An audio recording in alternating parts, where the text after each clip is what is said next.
રાધે રાધે, જય સિયારામ. આપણે શ્યામ ચરણદાસજી મહારાજનું ચરિત્ર ચાલે છે. શ્યામ ચરણદાસજી જ્યારે 12 વર્ષના થયા ત્યારે એનો ભગવાન પ્રત્યે કેવો વિરહ હતો એનું વર્ણન ચાલે છે. તો આપણે કાલે થોડુંક વર્ણન લીધું હતું કે એનો વિરહ કેવો હતો. આજે પાછું ઈ જ વર્ણન લેશી કે એનો વિરહ કેવો હતો.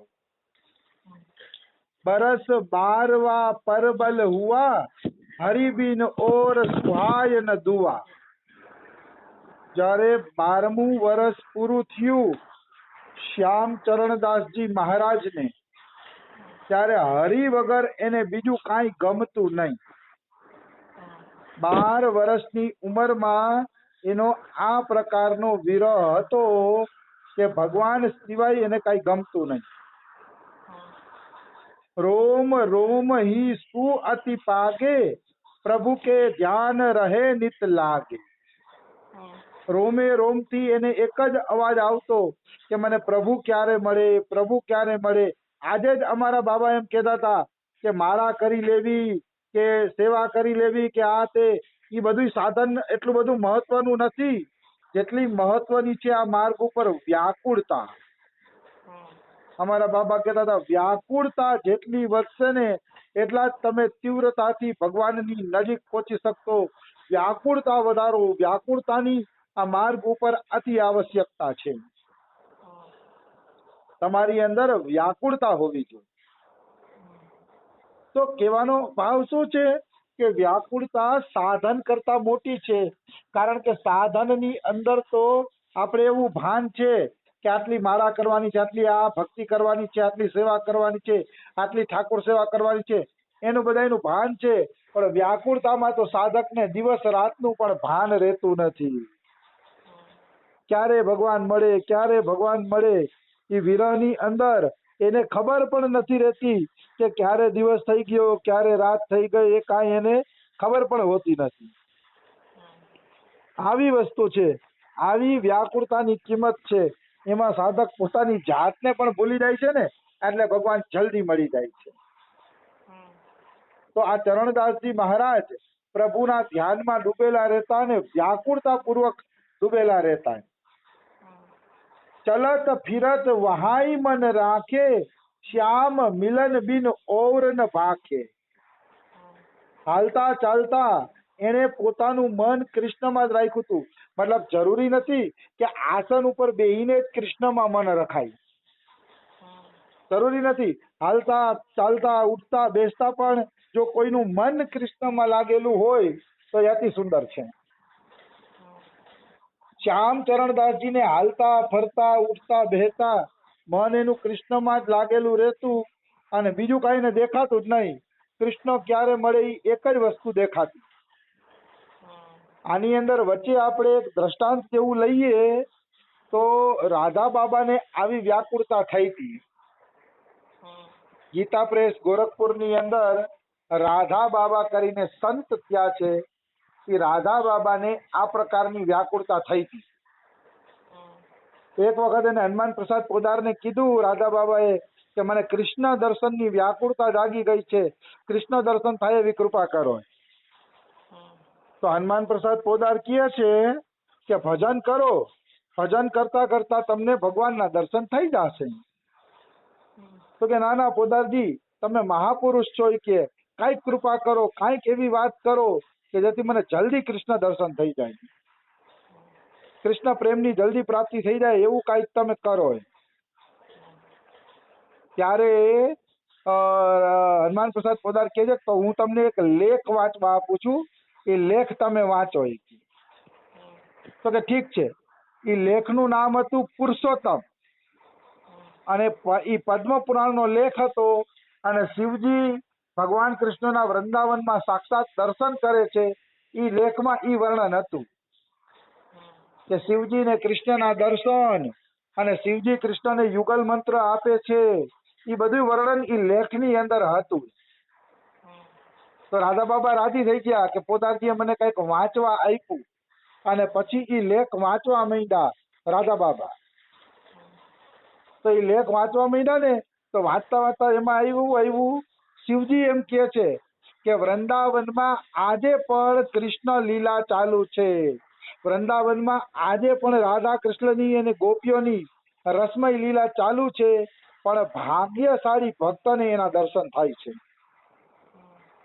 હવે રાધા બાબાની વ્યાકુળતા વધી ગઈ કે આ પદ્મ પુરાણની વાત છે, વેદવ્યાસજીની લખેલી છે એટલે ખોટી હોય નહીં. ઉપરથી સ્વયં શિવજી એમ કહે છે કે રાધા કૃષ્ણની રાસ લીલા આજે પણ નિત્ય વૃંદાવનમાં ચાલે છે.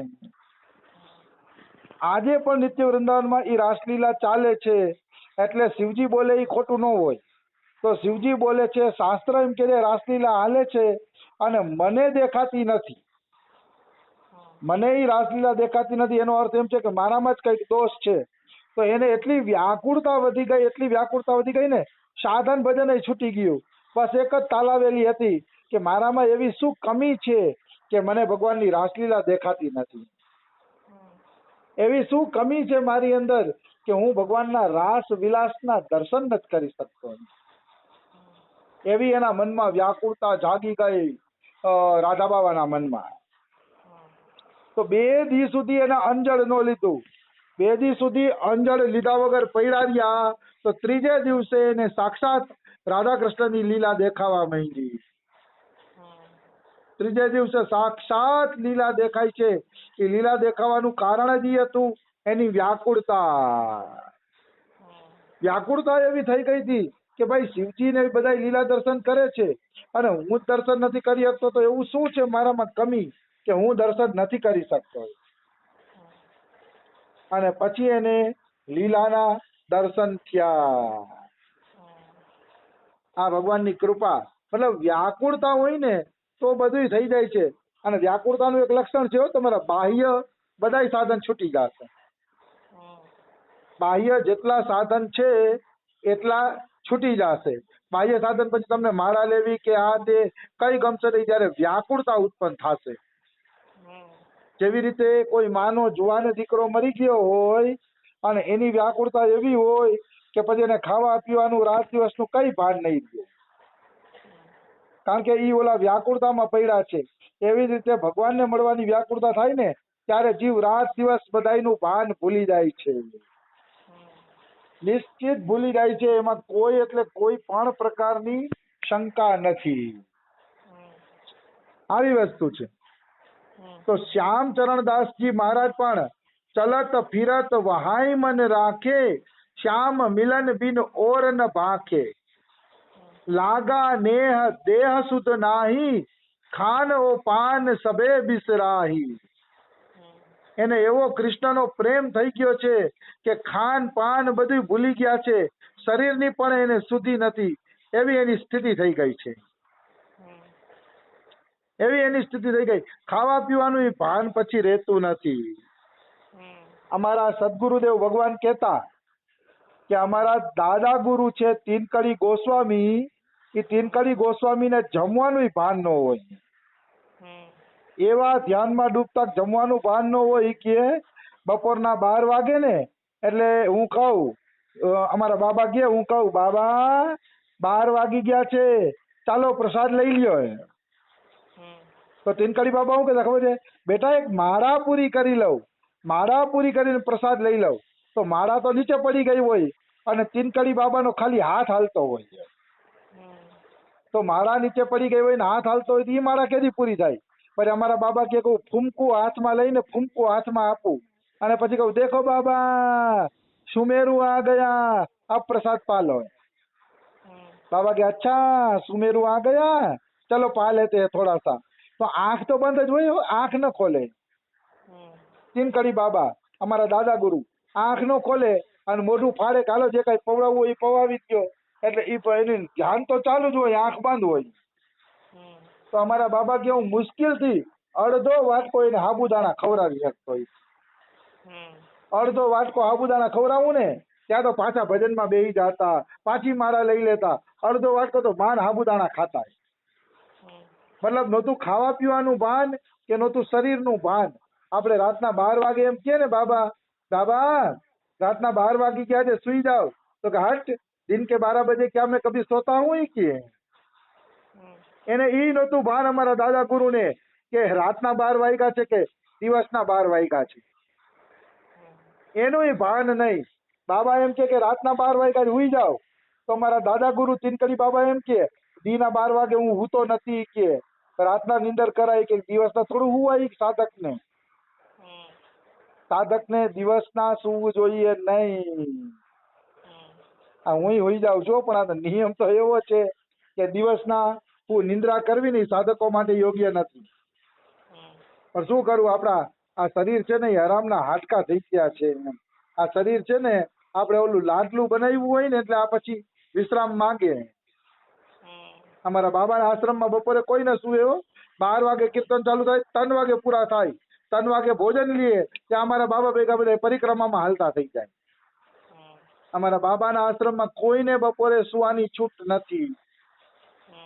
આ તો અમે બારોબાર છીએ ને એટલે થોડીક ચોરી કરી લઈને હુઈ લઈએ, બાકી આશ્રમમાં રહેતા હોય એને કોઈને છૂટ નથી. બપોરે કોઈ વિશ્રામ ન કરે. બહુ કડક શાસન અમારા બાબાનું. કડક શાસન એટલે પ્રેમપૂર્વક નું શાસન, એવું નહીં કે કોઈને વઢે, પણ બધા પ્રેમપૂર્વક બાબા હારે ભજન કરવાની કોશિશ કરે કે અમે બાબા ભેગા રહી છીએ તો ભજન કરી લઈએ. ખૂબ સરસ રીતે બપોરે એ લોકો કીર્તન કરે, 3 વાગે કીર્તન પૂરા થાય એટલે આ રીતે ભજનમાં લાગેલા હોય બધા. કબહુ નૈનન સો જલ ધારા, ઉઠે પ્રેમ નહીં જાય સંભારા. ક્યારેક ક્યારેક ચરણદાસજી મહારાજની આંખમાંથી આંસુડા નીકળતા, પ્રેમના આંસુડા નીકળતા અને એ શરીરને સંભાળી ન શકતા, આંસુડાને સંભાળી ન શકતા. એવી રીતે એની આંખમાંથી આંસુડા નીકળતા. શ્યામ મિલન કી મન में આવે, ઘર બહાર કછુ નાહી સુહાવે. અને એને કૃષ્ણને મળવાની જિજ્ઞાસા જાગતી, ક્યારે મળશે ક્યારે મળશે.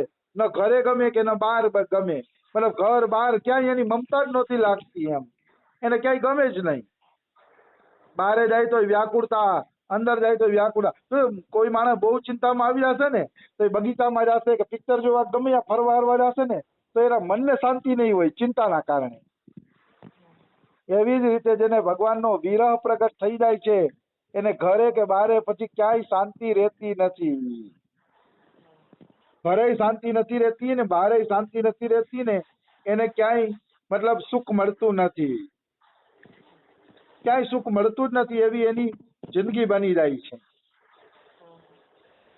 મિલે સાધુ જાયુ યહી બૂજે, મોકુ ગોવિંદ कैसे सूझे. કોઈ સાધુ મળે ને તો એમ જ બોલે કે મને ગોવિંદ કઈ રીતે દેખાશે, ગોવિંદ કઈ રીતે મને મળશે કે બસ તમે ઈ દેખાડો. ગોવિંદની પ્રાપ્તિ દરેક સાધુને, જે સાધુ મળે એને એમ કહે મને ગોવિંદ કઈ રીતે મળશે, હે મહારાજ, હે ગુરુદેવ, મને ગોવિંદ કઈ રીતે મળશે. આવી વ્યાકુળતા હોવી જોઈએ કે સાધુને પૂછવાનું